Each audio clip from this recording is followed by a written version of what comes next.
Hello, everyone. That's Service Mesh with STU series. We have here a GitHub page that you can follow from Raul Ray, our speaker, and you have all the demos that you can clone this repo. You also have the Katacoda course. You can just click. We are going through all the scenarios. You can also get the Docker image used by the demos on the Docker Hub, Fast Track STO. We're back here with Raul and Fernando. Raul, we're going to see now scenario number 5, resilience and mirroring. Straight to you. We really enjoy these things. What you have now for us? So, all our viewers that have been following the series with us all this while, thanks a lot. We are now on exercise number 5. So we saw some of the features of STO till now. We will keep exploring more and more of features of STO. And now what I'm going to demonstrate are how you can achieve traffic management patterns of resilience and mirroring. We'll talk about what these patterns are and how they are useful in an enterprise. So let's talk about resilience. So when you build microservices, even in case of failure, you don't want the functionality to degrade all of a sudden. The functionality of a service shouldn't be binary, 0 or 1. Should rather degrade over time or with load, and should and there should be alerts and monitoring set in place. So that's what resilience in terms of STO actually means, that even if one of the services is not responding properly to under a heavy load, it's not that the dependent services would start experiencing a failure immediately. STO implements some of the common resilience patterns like timeouts and retries in it, so you don't have to implement these patterns yourself. Say, for example, if you have two services A and B, where A needs to communicate with B for fulfilling certain requests, and B is not a properly designed service, or B under high load starts throwing errors, then in order to abstract A from the side effects of these errors, what you can do is in the sidecar itself, you can implement the retry patterns. So, for example, one of the most common retry patterns that might have implemented in such scenarios is exponential backoff. So, whenever service A sends a request to service B, if the B responds with failure, the response is not immediately sent back to service A, but rather Istio would keep retrying the operation a set number of times with a certain duration of backoff. And once the service responds that it is healthy, it will send the response back to A. Likewise, you can also have scenarios where there are a set number of replicas of a service running. A certain replica of the service always throws errors because of some errors in configuration or maybe a hardware issue. In such cases, what Istio can do for you is to remove the failing pod from the pool that receives requests, and it will only route requests to the healthy instances of your service. That it's all such policies, what they ultimately do is they ensure that most of the requests end up getting satisfied by healthy instances of the service running on the cluster, and the unhealthy ones receive as few requests as possible. So in order to program this feature, you use, again, the virtual service API. And that specifically you use retries and timeouts and some other classes that we'll see in the demo soon. Another common pattern that is not so common really is mirroring. So by mirroring, what we mean is that you can have two versions of a service running at the same time. And you want to, let's say you have an existing service and you want a new service to be deployed to the cluster, but the new service just needs to be dark launched and not fully launched to the customers. So any new version of the service shouldn't respond to any of the requests it receives from either the internet or from other services, but the response that it generates should be recorded somewhere. So that's what dark launch or mirroring actually means. And this is a pattern that you can achieve with using Istio without making any changes to the code. Now note that even though two instances of your, but rather versions of your services would be running at the same time, the new version won't be responding to the requests by themselves. Only their responses would be recorded in the form of logs. And the dark launch, the new version of the service, won't affect the performance of the existing service, because as soon as the existing version of the service responds, its response would be returned to the client without waiting for the other service to respond. To program this, we use the mirror attribute of a virtual service. So let's move on to exercise number 5. So let's first look at the resilience service.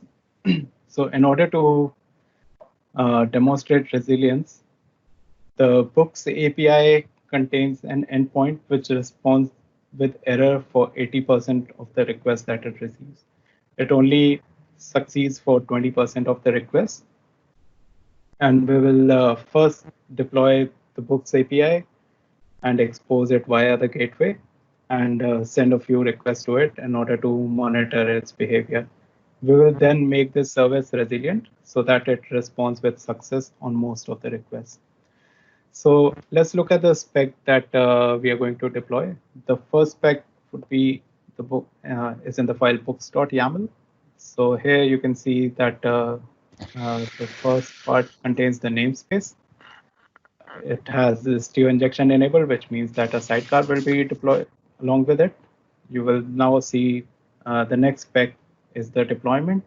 Not very fancy. It just specifies the pod, the container, and that needs to be deployed for this particular deployment. And we also have a service that is used to expose these set of pods to via a DNS entry.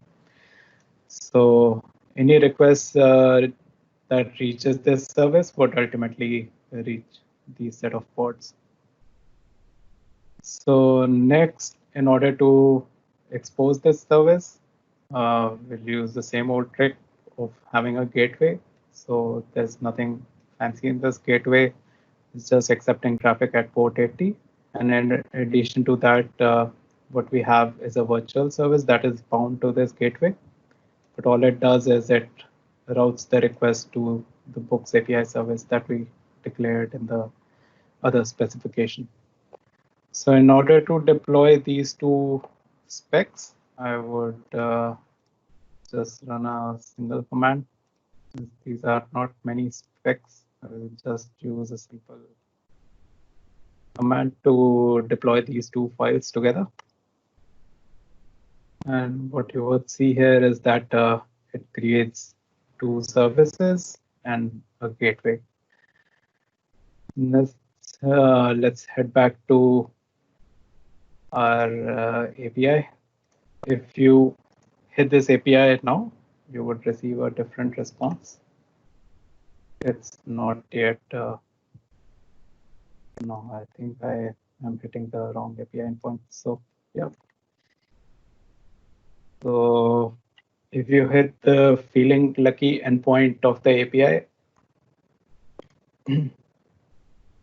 what see here is that it responds with an error, and this is the error message that that service returns.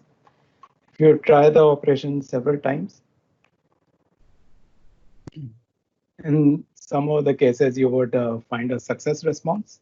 But in most of the time, you would find a failure response being returned from this service. So let's improve the performance of this service by making it more resilient. For that, we'll deploy another specification, which is this one. So let's study this specification a bit. So here we are again deploying a gateway. Nothing much here. Let's look at the virtual service, which contains the whole magic. So here you can see that when it routes requests to our destination service, it specifies a few policies. So there is a timeout block here, a timeout property that it sets. So it will keep trying an operation. So once it sends a request, it will wait for 30 seconds for the other service to respond. In addition to that, it has a retry policy built in. So if it receives failure response from the service, it will attempt to make another request to the same service with the same payload and wait for it to respond. It will keep making 10 requests and until the other service responds, until the service responds with a success. And for each attempt, it will wait for 3 seconds for the service to respond. And these are the error conditions on which it would retry. So any 5x responses, connection failures, or refuse stream errors, it would attempt these retry operations. There are some more policies that you can implement through destination rule. So the destination rule, again, it is bound to the virtual service. Here, what we are doing is that we are specifying how many concurrent requests can be made to the made to a non-resilient API. So this would essentially bring down the load on a failing service. So for example, if you have load tested your service and you know that it can only take 100 concurrent requests at the same time, you can enforce that restriction here. So that the service only receives 100 requests on a particular connection.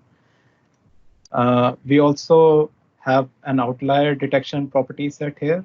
So say if you have 3 pods running at the same time, one of the pods continuously reports failure on requests. So what this policy would do is, if it receives a single request in production, it should be ideally more. But if it receives a single error from the target service, it will wait for and it keeps receiving the error for a 1 second interval. Again, can be different in production. For demo, it is 1 second. If it keeps receiving those many errors for that interval, it will take the pod out of the request pool. So any further requests won't reach that particular instance of the service running. And it will. I really like that. I think for legacy applications, I have seen that many times. People, they don't do that retry logic, and the application just crashes. Yeah. Then we could deploy something on Kubernetes and make the application be more robust and resilient. And yes, that's great. True. So apart from that, just closing with the rest of the properties here. So what it will do is it won't remove the failing instances from the request loop forever. So it will just take them out for 3 minutes, and it can take up to 100% of the nodes out of the request processing cycle. So if all of the pods have started reporting errors, it would just take all of the pods out of the request processing node pool. So now it's time to apply this configuration to our pod, so to our cluster. So what I'm going to do is just copy this command and apply this file here. This takes a little bit of time to get reflected. I think it should be ready. So if you try the same command now, see that it is more always responding with errors except for a few times. But in some of the cases, it responds with you are lucky message after some time. That's when those retry operations are happening in the background. So you would see that more often than not, you're receiving success from a very badly designed service that responds with errors in 80% of the cases. So this is how you enforce resilience on your services uniformly throughout your throughout all the services that are available within an organization without instrumenting each and every service with resilience policies. And as you saw that I didn't modify any code, I didn't deploy a different version of the service. All I did was just change some of the policies, and that took care of the resilience aspect.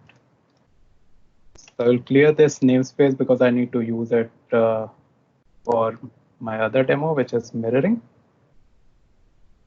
Raul, like in summary there, if we combine these with the fault that we just showed on the previous part, and we simulating some fault on your service, on your microservice, and then you try to consume and you apply some resilience, then you make sure that you can simulate a full test, like a chaos monkey plus resilience, and make sure that's still working even like that. It's very nice. Yeah, but there is a limited use of those kind of scenarios, because if you're simulating faults on Istio and then you also have these policies running, I mean, that was you're testing Istio with Istio. But yes, you can see where that's heading. I can see the both scenarios. I can see just the fault to see if it's failing, and I can see still trying to fix the fault themselves. Then you can validate if both our things are running. Like even if faults are happening, we still be resilient. I think both tests are valid. I think. Yep, exactly. So let's move on to the final demo of exercise 5. So here what we are going to see is another API, which is the Books API. Sorry, the Movies API, which has two versions of it, as we saw in the architecture diagram in one of the previous demos. So we will deploy two versions of the Movies API, and let's say V1 of the Movies API is what is already running on the cluster. And for V2 of the API, we want to have a dark launch, and that it should receive the requests that clients are making to it, but its responses shouldn't be sent back to the customers or the clients that are making those requests. And that way you can test your services in production, which is a very powerful feature. So that way, once you have already dark launched your service, you can assume that it has gone through sufficient load tests and it is responding to the request as the previous version of the service used to. So how would we achieve the dark launch or mirroring deployment? Let's go through that. So again, we will deploy two specs in order to deploy this service. So first one is again the namespace that we are going to deploy with Istio injection enabled. We are going to create a deployment for Movies API. We have already seen this in action when we discussed versioning in the previous video. Here we are going to deploy version 1 of the image, and we'll create another deployment where we are going to deploy version 2, denoted by tag 2.0.0. of the container. We'll use a single service to expose both the deployments. And this is the definition of that specification. So nothing much fancy here. We have already seen this in action. Two versions of the services getting deployed at the same time. Now what we have to do is expose this service to the internet. For that, again, we'll create a gateway. Nothing fancy here. Any request on port 80 gets intercepted by this gateway. We have a virtual service that is listening to the gateway. But here, there is something interesting happening. So if you look at the route, you would see that any request that it receives, it would send those requests to the Movies API service 100% of the time. But there is a mirror that will also receive the request 100% of the requests, and they would reach subset v2, which is version 2 of the API. Like we saw earlier, these subset definitions are present in the destination rule. So if you look at the destination rule spec, you will see that we have defined two subsets, v1 and v2, which are denoted by an appropriate version label selector. And this is how the request would reach v1 and v2 of the services. So in order to apply these specs, I would need to climb a level up.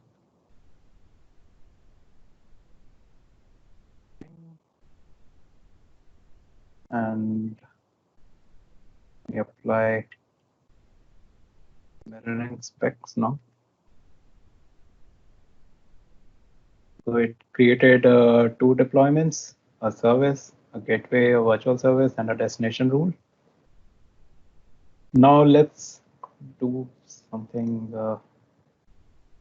more. So what we are going to do is we are going to inspect logs of the two versions of the service that are running right now. So you can see this inspect this command. This is the kubectl logs command. And what it is going to show logs is for any pods that have this label, which is the Movies API, since both versions of the pod have the same label. So it will show you logs from both the pods. There is a namespace specification, container specification, because remember there is a sidecar container also running. We don't want to see logs of the sidecar. And -f is to make the log statement alive and follow the log tail.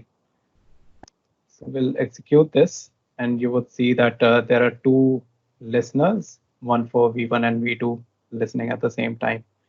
So what we are going to do here is I will bring this up. Let me do something more fancy. I'll split the screen. We are going to make requests to the first API.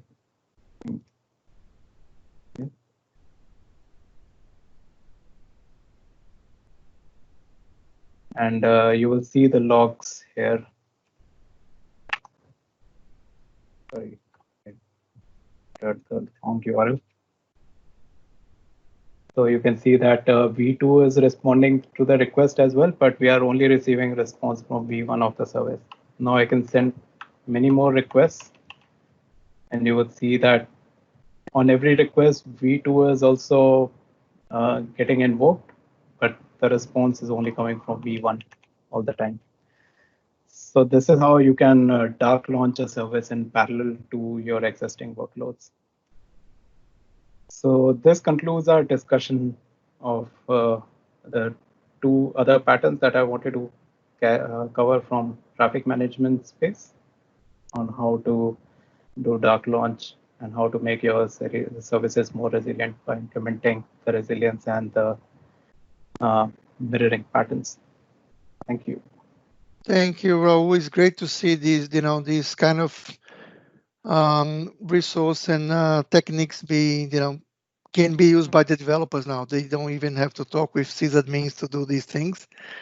And I think that's what's great. It's on the hands of the developers to use those things. And thank you, Fernando. Thanks, George. Thanks, Raul. Thank you. Thank you.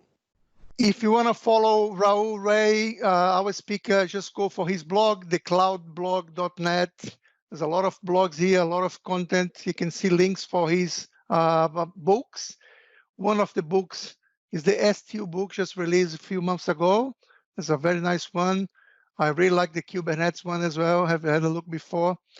And also, Raul is one of our bloggers and mentors. There's a few blogs here on azureta.com. Please follow our blog.